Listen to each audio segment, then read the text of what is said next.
వృషభ రాశి వారికి ఈ చెట్టు దగ్గర కోట్ల ఖజానా లభించబోతుంది. వృషభ రాశి వారు ఎన్ని పనుల్లో ఉన్నా సరే వీడియోని ఎక్కడ ఉన్నా సరే మీరు ఏ పనిలో ఉన్నా కాసేపు పక్కన పెట్టి వీడియోని వినండి. ఎందుకంటే మీరు కష్టపడి పని చేసేది దేనికి? డబ్బు కోసమే కదా! అలాంటి డబ్బు మీకు ఈ చెట్టు దగ్గర లభించబోతుంది. కాబట్టి వీడియోని అస్సలు మిస్ చేయొద్దు. ఆ చెట్టు ఏదో తెలిస్తే మీరు ఖచ్చితంగా ఆశ్చర్యపోతారు. కాబట్టి ఆ పనిని పక్కన పెట్టి ఈ కోట్ల ఖజానా సంపాదించేటటువంటి ఈ చెట్టు దగ్గరకు వెళ్ళి మీరు ఆ కోట్లను తీసుకొచ్చుకొని మీరు సంతోషంగా అంటే మీరు ఏదైతే కోరికలతో ఉన్నారో అలాంటి కోరికలు కష్టాలన్నింటి నుంచి కూడా బయటపడగలరు. దైవం ఏదైనా మనకు సంకేతాలు చాలా తక్కువగా ఇస్తుందండి. ఎందుకంటే దైవ సంకేతాలు తక్కువ ఇచ్చినా కూడా వాటిని తెలుసుకొని అంటే అందులో ఉన్నటువంటి అర్థాన్ని పరమార్థాన్ని కనుక్కోగలిగిన వారు నిజమైనటువంటి అదృష్టవంతులు అనమాట. అలాగే అదృష్టం అనేది ఎప్పుడు తలుపులు తడుతుందో తెలియదు. అలాగా మీకు ఇప్పుడు ఆ సమయం అనేది వచ్చింది. అదృష్టం అనేది మీ ఇంటి తలుపులు తట్టింది. కాబట్టి వెంటనే వెళ్ళి తలుపులు తీయండి. ఎందుకంటే మనం ఏదో పనిలో ఉన్నామని చెప్పేసేసి తలుపులు తీయకుండా కూర్చున్నట్లయితే నష్టపోయేది మనమే. కాబట్టి అదృష్టం అది పద్దాకల మనకు అవకాశం అనేది రాదు. ఈ రోజున ఇలాంటి గొప్ప అవకాశం మీకు వచ్చిందనమాట. ఎందుకంటే వృషభ రాశి వారిది రాశి చక్రంలో 2వ రాశి అండి. ఈ రాశికి అధిపతి శుక్రుడు. ఆ శుక్రుడు యొక్క అనుగ్రహం వలన అంటే ఆ లక్ష్మీదేవి యొక్క అనుగ్రహం వలన, ఆ శివానుగ్రహం వలన, ఆ దైవానుగ్రహం వలన ఇంతటి అదృష్టం మీకు పట్టింది అని చెప్పుకోవచ్చు అనమాట. కాబట్టి అస్సలు మిస్ అవ్వకుండా వీడియోను పూర్తిగా చూస్తేనే ఆ చెట్టు ఏంటనేది మీకు తెలుస్తుంది. స్కిప్ చేస్తా చూస్తే సరిగ్గా అర్థం కాదనమాట. కాబట్టి వీడియోను పూర్తిగా చివరి వరకు వినండి. అలాగే వీడియోకి ఒక చిన్న లైక్ ఇచ్చి సపోర్ట్ చేయండి. మీరు లైక్ చేయటం వలన వీడియో మరికొంతమంది వృషభ రాశి వ్యక్తులకు చేరే అవకాశం అనేది ఉందన్నమాట. ఈ వృషభ రాశి వారు చాలా చాలా మంచివారండి వ్యక్తిగతంగా. అన్నింటికీ మించి కష్టజీవులు అనమాట. మనకి వృషభము అంటే ఎద్దు అంటే నిజంగా ధనానికి సంకేతం అనమాట. ఎద్దు మనకి మీరు గనక వృషభ రాశి వాళ్ళు మీ ఇంట్లో అంటే గుమ్మానికి ఎదురుగా ఎద్దు బొమ్మలు 2 ఎద్దు బొమ్మలు కలిసి ఉంటాయి. అలాంటి బొమ్మను కనుక మీరు తీసుకొచ్చుకొని తగిలించుకున్నట్లయితే మీకు ఎంతో మంచి జరుగుతుంది. బాగా కలిసి వస్తుందనమాట. ఎద్దు బొమ్మలు ఉన్న కాడ అక్కడ బాగా డబ్బు పరంగా ధనపరంగా బాగా ఆకర్షణ అనేది ఉంటుందన్నమాట.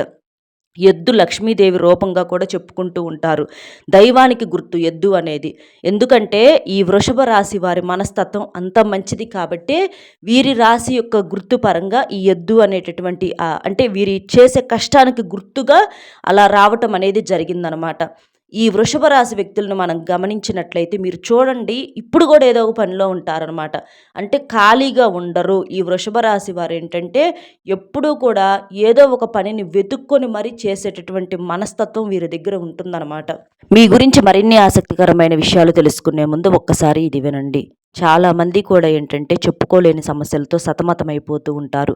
ఇంట్లో భార్యాభర్తల మధ్య తరచూ గొడవలు, మనస్పర్ధలు, విడాకుల సమస్యలు, ప్రేమించిన వారు ఏదన్నా దూరం అయిపోవటము, చదువుకున్న ఉద్యోగం రాకపోవటము, వివాహమైన వారికి సంతానం లేకపోవటం, సంతానం ఉన్న వారికి వారి మాట వినకపోవటము, పెళ్ళి కుదరకపోవటము, విద్య, ఉద్యోగము, వ్యాపారము, మీ మీద కానీ మీ ఇంటి మీద కానీ ఎవరైనా చెడు ప్రయోగాలు చేయించిన ఇలా మీకు ఎలాంటి సమస్యలు ఉన్నా సరే అలంపూర్ జోగులాంబదేవి జ్యోతిష్యాలయం గురూజీ సీతారామరాజు గారు. గురువు గారి ఫోన్ నెంబర్ 9948253372. ఈ నెంబర్ కనుక మీరు కాల్ చేసినట్లయితే మీరు దూరంగా ఉన్నా పర్వాలేదండి, మీకు ఫోన్లోనే సమస్యకు పరిష్కారం అనేది గురువు గారి ద్వారాగా దొరుకుతుంది. ఈ గురువు గారి దగ్గర చెప్పినటువంటి ఏ విషయాలైనా సరే చాలా రహస్యంగా ఉంచబడతాయి. కాబట్టి మీకు ఎలాంటి సమస్యలు ఉన్నా సరే ఒక్కసారి గురువు గారికి కాల్ చేసినట్లయితే మీ సమస్యకి ఇక పరిష్కారం అనేది దొరికినట్లే. ఎందుకంటే మేము కూడా వ్యక్తిగతంగా కొన్ని సమస్యల నుంచి గురువుగారు చెప్పినట్లుగా చేసి ఆ సమస్య నుంచి పూర్తిగా బయటపడి ఈ రోజున చాలా సంతోషంగా ఉండగలుగుతున్నాము. కాబట్టి తప్పకుండా గురువుగారికి కాల్ చేయండి. ఇక వృషభ రాశి వారి విషయానికి వస్తే అదృష్టతత్వం ఉన్నటువంటి రాశిలో ఈ వృషభ రాశి వారిది ఒకటనమాట. ఎందుకంటే వీరి జీవిత పరంగా ఎన్నో రకాలైనటువంటి సమస్యలను, కష్టాలను, ఇబ్బందులను అన్నీ కూడా చూసి ఉన్నారు. అయినా సరే వీరికున్నటువంటి మంచితనం వలన దైవానుగ్రహం అనేది వీరి మీద ఉందని చెప్పుకోవచ్చు అనమాట. ఒక్క మాటలో చెప్పాలంటే అమాయకులుగా మనం ఈ వృషభ రాశి వారిని చెప్పుకోవచ్చు. వాళ్ళేంటంటే అంటే కోపం ఎక్కువగా ఉంటుంది. బాగా మొండితనం ఉంటుంది. అలాగే దేనికైనా సరే మేము ఎక్కడా కూడా తగ్గేదే లేదు. ఎవరి దగ్గర కూడా తల వంచేదే లేదు. ఏదైతే అదైంది అనని చెప్పేసేసి అట్లా గట్టిగా ఒక మూర్ఖత్వంగా గూడా ఉంటారని చెప్పుకోవచ్చనమాట. అలాగా అయితే వీరికేంటంటే ఆ మనస్తత్వం వలన ఒక్కొక్కసారి ఇబ్బంది ఉండదు. మంచే జరుగుతుంది. ఒక్కొక్కసారి మాత్రం కొన్ని ఇబ్బందులు పాలవ్వాల్సి వస్తుందనమాట. కాబట్టి ఏదైనా సరే అంటే మనిషికి మొండితనము, మూర్ఖత్వం ఉండటంలో తప్పు లేదు. కాకపోతే ఎక్కడ ఎలాంటి సమయాల్లో ఉండాలో, ఎలాంటి సమయాల్లో ఉండకూడదో ఇలాంటివి తెలుసుకోవాలి. అయితే వీరికున్నటువంటి ఎలాంటి మనస్తత్వం వల్ల కానివ్వండి, ఎక్కడా కూడా ఎదుటివారికి ఇబ్బంది చేయాలన్న ఆలోచన కానీ, ఇబ్బంది పెట్టటం కానీ చెయ్యరు. ఏదన్నా కష్టం ఉన్నా, నష్టం ఉన్నా, ఇబ్బంది ఉన్నా వాళ్ళే పడతారు కానీ, వీరి వల్ల పక్కన వాళ్ళు ఏమాత్రం కొంచెం కష్టపడుతున్నా కూడా చూడలేరు. అలాగే వీరి ముందల ఎవరన్నా వచ్చి అంటే తిండి లేక కానివ్వండి, లేదా బట్టలు లేక కానివ్వండి, ఇలా ఇబ్బంది పడుతూ ఉంటే వీరు మనసేంటంటే చెలించిపోయిద్దనమాట. చెలించిపోయి వారికి ఏదో ఒకటి సహాయం చేస్తారు. అలాగే మూగజీవులను కూడా చాలా బాగా ప్రేమిస్తూ ఉంటారు. మూగజీవులకు కూడా ఆహారంగా ఏదన్నా పెడుతూ ఉంటారనమాట. అలాగా వీరు చేసినటువంటి పుణ్యాలే వీరికి వాళ్ళ రోజున ఇంత బాగా కలిసొచ్చేటట్లుగా, ఇంత మంచి అవకాశం వచ్చేటట్లుగా వచ్చింది అని చెప్పుకోవచ్చనమాట. వీరి రాశి చక్రంలో అంటే రెండవ రాశి అయినప్పటికీ వీరికి గురువు ఎవరు? శుక్రుడనమాట. అంటే శుక్రగ్రహం యొక్క అనుగ్రహం పుష్కలంగా ఉంది. అంటే శుక్రగ్రహం అంటే లక్ష్మీదేవి యొక్క అనుగ్రహం అనమాట. మనకు శుక్రవారం అంటే లక్ష్మీదేవి తల్లికి ఎంతో ఇష్టమైన రోజు. ఆ రోజున ప్రత్యేకంగా పూజలు చేసుకుంటూ ఉంటారనమాట. ఇలాగా వీరికి ఈ రోజునే మీకు ఈ చెట్టు దగ్గర కోట్ల ఖజానా అనేది లభించబోతుందనమాట. అంటే శుక్రవారం రోజున మీరు ఈ చెట్టు దగ్గరకు వెళ్ళాల్సి ఉంటుందన్నమాట. అప్పుడే మీరు ఈ ఖజానాను సొంతం చేసుకోగలుగుతారు. వీరికేంటంటే ఆ తల్లి యొక్క అనుగ్రహం వలన దైవానికి ఎప్పుడు అంటే ధనానికి ఎప్పుడు కూడా కొరత అనేది ఉండదు. అంటే ధనరేఖ అనేది వీరి చేతిలో పుష్కలంగా ఉంటుంది. ఎంత కష్టపడతారో అంతకంత సంపాదించుకొని మంచిగా ఎదిగే అవకాశం అనేది ఉంటుంది.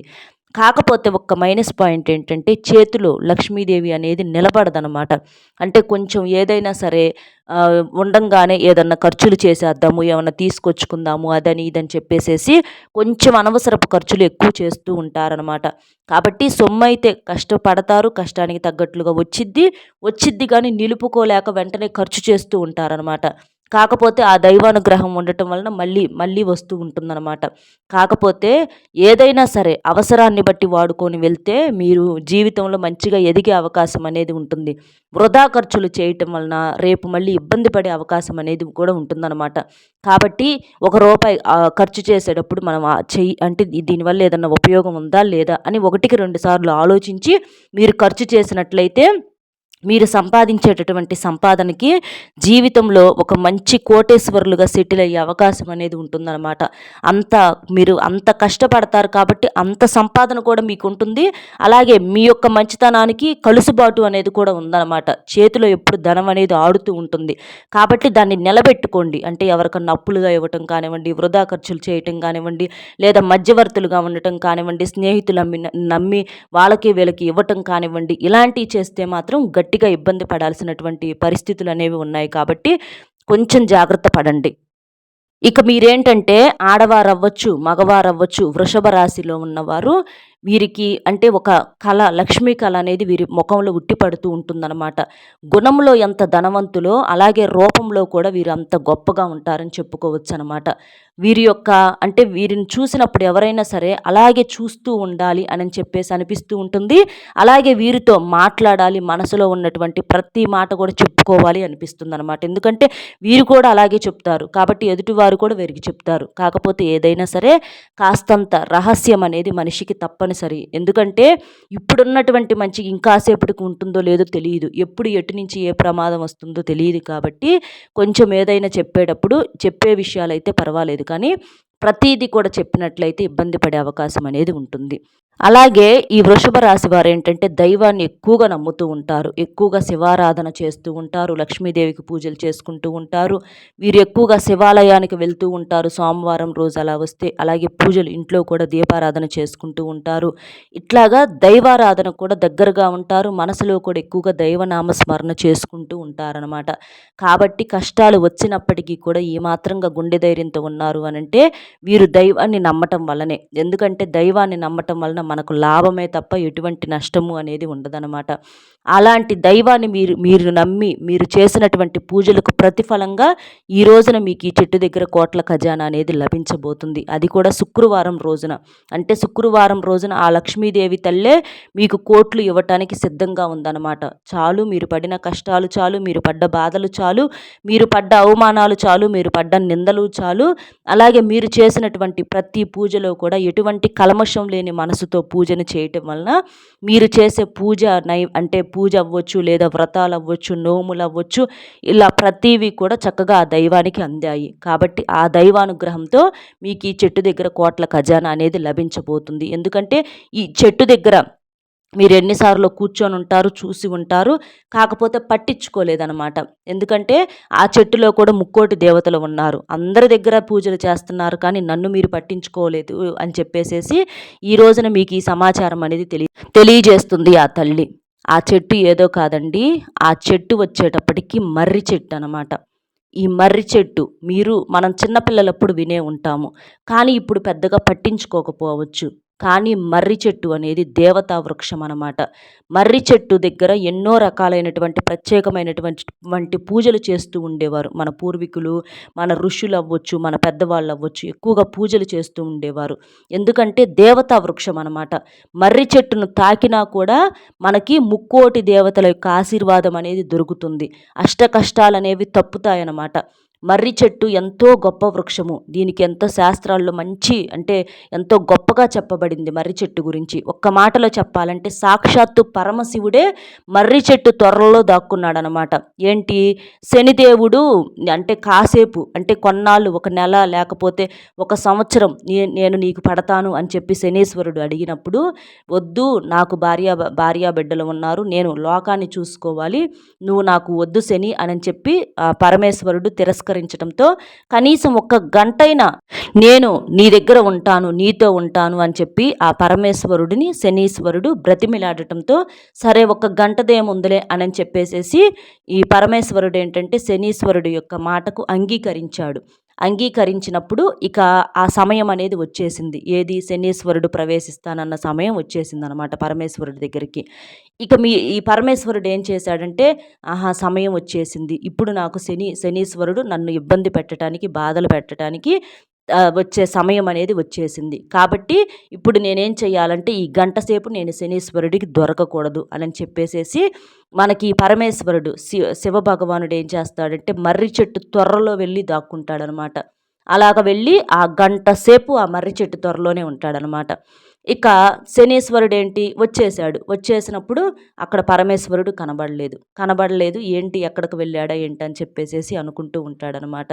తర్వాత శని భగవానుడు అంటే ఆయన కూడా సూర్యపుత్రుడు కదా, ఆయన కూడా ఎంతో సున్నిత మనస్కుడు, మంచివాడు, దైవంతో సమానం. కాబట్టి శనీశ్వరుడు కూడా ఏం చేశాడంటే ఆ పరమేశ్వరుడు మర్రి చెట్టు త్వరలో దాక్కున్నాడన్న విషయాన్ని గ్రహించి వెళ్ళి పరమేశ్వరుడు ఎదురుగా వెళ్ళి, అంటే ఆ చెట్టు త్వర దగ్గర వెళ్ళి మర్రి చెట్టు దగ్గర నుంచుంటాడనమాట.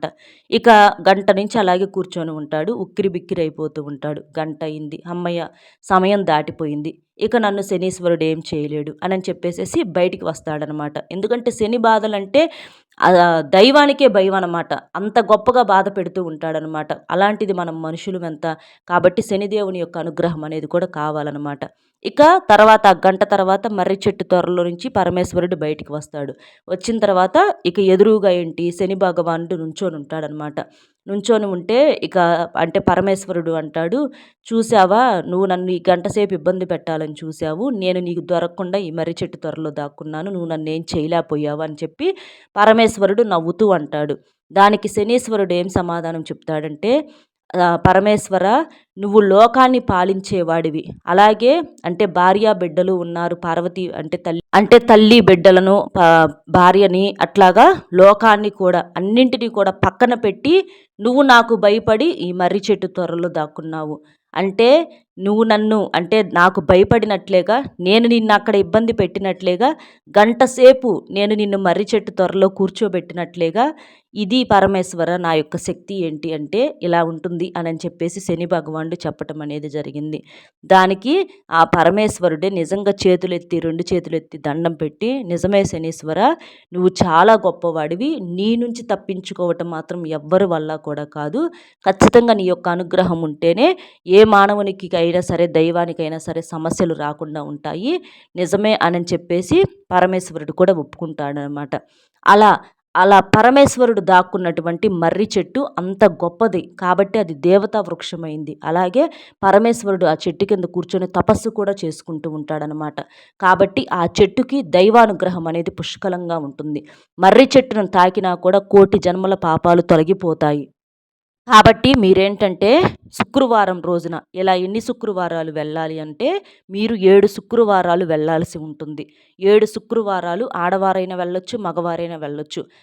మర్రి చెట్టు మీకు ఎక్కడ ఉన్నా సరే ఆ మర్రి చెట్టు దగ్గరకు వెళ్ళి చక్కగా మర్రి చెట్టును తాకి నమస్కారం చేసుకొని ఆ చెట్టుకు ఒక చెంబుడు నీటిని పోసి పసుపు కుంకుమలు చల్లి ఆ మర్రి చెట్టు దగ్గర ఒక తమలపాకు తీసుకొని ఒక మట్టి ప్రమిద పెట్టేసి అందులో ఆవు నెయ్యి పోసేసి ఎర్రటి ఒత్తులు ఉంటాయి కదండి, అంటే ఎర్రటి ఒత్తులు మనం దీపారాధన చేసుకునేటటువంటి ఒత్తులు ఎరుపు రంగులో ఉండాలన్నమాట. అలాంటి ఒత్తులను అక్కడ వెలిగించి, సరే మీకు అందుబాటులో లేవనుకోండి, ఆ కొంచెం కుంకుమలో నీటిని కలిపేసేసి అలాగైనా సరే ఆ ఒత్తులను ఎరుపు రంగుగా మార్చేసి ఆ ఒత్తులతోనైనా సరే మీరు ఆవు నేతితో దీపాన్ని వెలిగించండి, లేదా నువ్వుల నూనెతో దీపాన్ని వెలిగించండి. ఇలా వెలిగించేసి దీపారాధన చేసి మీరు చక్కగా ఆ చెట్టుకు కూడా కొంచెం కర్పూరం బిళ్ళతో హారతి అనేది ఇచ్చేసి ఆ చెట్టును తాకి నమస్కారం చేసుకొని మీకు అవకాశం కుదిరితే 11 సార్లు ఆ చెట్టు చుట్టూతో ప్రదక్షిణలు చేయండి. అవకాశం కుదిరితే, లేదంటే మామూలుగానైనా నమస్కారం చేసుకున్నా సరిపోతుంది.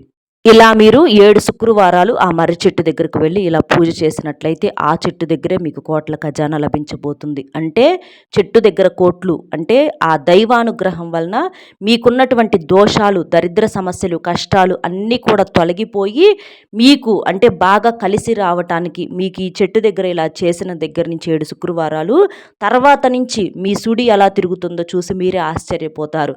మీరు పట్టిందల్లా బంగారం అవుతుంది, బాగా కలిసి వస్తుంది, మూసుకుపోయిన ధనద్వారాలు తెరుచుకుంటాయి, సంపాదన అనేది పెరుగుతుంది, అంటే ఏదైనా సరే రెట్టింపు అవుతుంది. ఇట్లా ఆ అదృష్టం అనేది మీకు అన్ని రకాలుగా కలిసి వచ్చి మీరు చాలా తక్కువ సమయంలోనే ఎక్కువగా కోట్లు సంపాదించే అవకాశం అనేది ఉంటుంది. అంటే ఆ దేవతా వృక్షం దగ్గర మీరు ఇలా పూజలు చేయటం వల్ల మీకున్నటువంటి దోషాలన్నీ తొలగిపోతాయి, మూసుకుపోయిన ధనద్వారాలు తెరుచుకొని 4 దిక్కుల నుంచి డబ్బు దూసుకు వస్తుంది. దైవానుగ్రహం ఉంటే ఏముందండి, బిచ్చగాడు కూడా కోటేశ్వరుడుగా మారుతూ ఉంటాడు. అలాగా ఏంటంటే కటిక పేదవాడినైనా సరే కుబేరులుగా మార్చేటటువంటి శక్తి ఒక్క దైవానుగ్రహానికి ఉంది. కాబట్టి మీరు ఈ చిన్న పని చేయటం వలన మీరు దైవానుగ్రహంతో కోట్లు సంపాదించడం అన్న విషయం అది అసలు పెద్ద కష్టమేమీ కాదనమాట. కాబట్టి తప్పనిసరిగా మీరు ఈ పని చేయండి. ఇది మాత్రం నియమనిష్టలతోటి చేయాలి. ఆ 7 రోజులు అంటే ఆ శుక్రవారాలు మీరు పూజ చేసేటప్పుడు ఏంటంటే మాంసాహారం అనేది పొరపాటును కూడా వండకూడదు, తినకూడదు. అలాగే నలుపు రంగు బట్టలు పొరపాటును కూడా ధరించకూడదనమాట. నియమ నిష్టలతోటి తప్పనిసరిగా చేయాలి. ఈ రోజుల్లో అంటే ఆడవారు ఏదన్నా 5 రోజులు చేయకూడదు. ఒకవేళ 5 రోజుల మధ్యలో ఏదైనా చేసేటప్పుడు మీకు అలా వచ్చిందనుకోండి, ఆపుకొని తర్వాత వారం నుంచి మీరు కంటిన్యూ చేసుకోవచ్చు. ఇబ్బంది ఏమీ లేదు. 2 వారాలు చేశారు, 3వ వారం మీకు ఏమైనా ఇబ్బంది వచ్చిందనుకోండి, ఆగండి ఆడవారు. తర్వాత 4వ వారం నుంచి మీరు కంటిన్యూ చేసుకోవచ్చు అనమాట. అలాగైనా సరే మీకు చక్కగా చేసిన దానికి మీకు ఫలితం అనేది దక్కుతుంది. దోషాలు అనేవి పోతాయి. కోటి జన్మల పుణ్యంతోటి కోట్లు వచ్చి పడతాయి. చక్కగా మగవారైనా సరే చేసుకోవచ్చండి, ఇబ్బంది అయితే ఏమీ లేదు. అర్థమైంది కదండి మీకు ఏ చెట్టు దగ్గర కోట్ల ఖజానా లభించబోతుంది ఏంటి అనేది. వీడియో నచ్చితే అంటే ఇది నమ్మకంతో చేయాలండి. నమ్మకం గనక లేదు అనుకుంటే మనం దైవాన్ని అవమానించినట్లే. ఎందుకంటే దైవం ఎప్పుడు కూడా దైవం రూపంలో వస్తే మనం తట్టుకోలేము. కోట్లు అంటే కుమ్మరించదు, మనకి వచ్చేటటువంటి దారిని చూపిస్తుందన్నమాట. కాబట్టి ఆ దారి అనేది మీకు ఈ దారి అనమాట. కాబట్టి ఆ చెట్టు ఏంటనేది మీకు అర్థమైంది కాబట్టి తెలుసుకొని మీరు ఇలా చేయటం వలన మీ యొక్క అదృష్టాన్ని మీరే తెచ్చుకున్న వారు అవుతారు. లేదు అని పట్టించుకోకపోతే మాత్రం అది ఇక మీ ఇష్టం అవుతుంది. కాబట్టి తప్పనిసరిగా ఇలా చేయండి. నమ్మకంతో చేయండి. నమ్మకం లేకపోతే దైవాన్ని అవమానించినట్లు అవుతుంది. మహాపాపం అనేది తగులుతుంది. కాబట్టి జాగ్రత్తగా ఉండండి. అర్థమైంది కదండి. వీడియో నచ్చితే ఒక చిన్న లైక్ ఇచ్చి సపోర్ట్ చేయండి. మీరు లైక్ చేయటం వలన వీడియో మరికొంతమందికి చేరి వారు కూడా తెలుసుకునే అవకాశం అనేది ఉంటుంది. అలాగే మీకు తెలిసిన వృషభ రాశి మిత్రులు ఎవరైనా ఉంటే వారికి కూడా షేర్ చేస్తే హెల్ప్ అవుతుంది. ఎందుకంటే అదృష్టము ఎంతమందికైనా, అంటే దైవము మంచి మనస్తత్వం ఉన్నటువంటి ఎంతమందికైనా సహాయం చేస్తుందండి. కాబట్టి ఎదుటి వారికి మనం మంచి చేయాలన్న ఆలోచన ఉన్నప్పుడు అది మనకు 4 రకాలుగా మంచిగా మారే అవకాశం అనేది ఉంటుంది. కాబట్టి ఒక్క లైక్ ఇచ్చి మొట్టమొదటిసారిగా మన ఛానల్ చూస్తుంటే సబ్స్క్రైబ్ చేసుకొని పక్కనే ఉన్నటువంటి ఆల్ అనే బెల్ని క్లిక్ చేస్తే నేను పెట్టే ప్రతి వీడియో కూడా ముందుగా మీకు నోటిఫికేషన్ రూపంలో చేరుతుంది. కామెంట్ బాక్స్లో వచ్చేటప్పటికి ఓం శ్రీ ధనలక్ష్మి నమః అనేటటువంటి కామెంట్ని చేయటం వలన మీకెప్పుడూ కూడా ధనంతో, ఐశ్వర్యంతో, అష్టైశ్వర్యాలతో తులతూగుతూ ఉంటారు. మరొక మంచి విశేషంతో మళ్ళీ కలుద్దాం. సర్వేజన సుఖినో భవంతు. నమస్కారం.